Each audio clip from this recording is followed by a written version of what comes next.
আসসালামু আলাইকুম viewers, সাইমিজি kitchen থেকে আজকে আমি এমন একটা জিনিস রেসিপি আপনাদের জন্য নিয়ে আসলাম যা অনেকেই খায় না, কিন্তু এটা যদি এভাবে রান্না করা হয় তাহলে বুঝবেই না যে কি রান্না করা হয়েছে, সবাই চেটে পুটে খেয়ে ফেলবে। আমি আসলে বলছিলাম মুরগির গিলা কলিজার কথা। আমি আজকে এখানে হাফ কেজি মুরগির গিলা কলিজা ভালো মতো পরিষ্কার করে ধুয়ে নিয়েছি।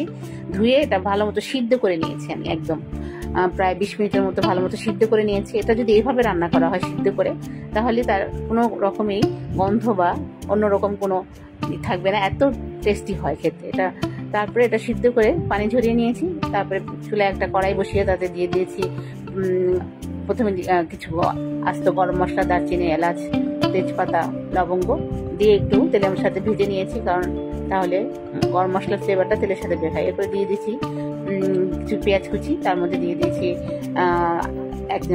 2 টেবিল চামচ পেঁয়াজ বাটা, তারপরে 1 চামচ আদা রসুন বাটা, এরপরে দিয়ে দিয়েছি মরিচ বাটা, মরিচের গুঁড়া 1 চামচ মরিচের গুঁড়া, 1 চামচ ধনিয়ার গুঁড়া, 1 চামচ হলুদের গুঁড়া, জিরার গুঁড়া এবং পরিমাণ মতো লবণ, আর একটু পানি দিয়ে মশলাটা ভালো মতো কষিয়ে নিতে হবে।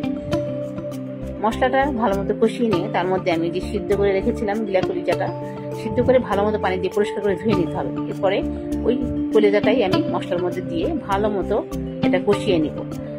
এখানে সামান্য পরিমাণ পানি আমি ইউজ করব, খুব বেশি পানি ইউজ করব না, কারণ আমার এটা সিদ্ধ করা যেহেতু, তাই ওটা হতে বেশি সময় লাগবে না। তারপরে দিয়ে দিয়েছি এটা আমি 10 মিনিটের মতো ওই মশলার সাথে কষিয়ে নিব।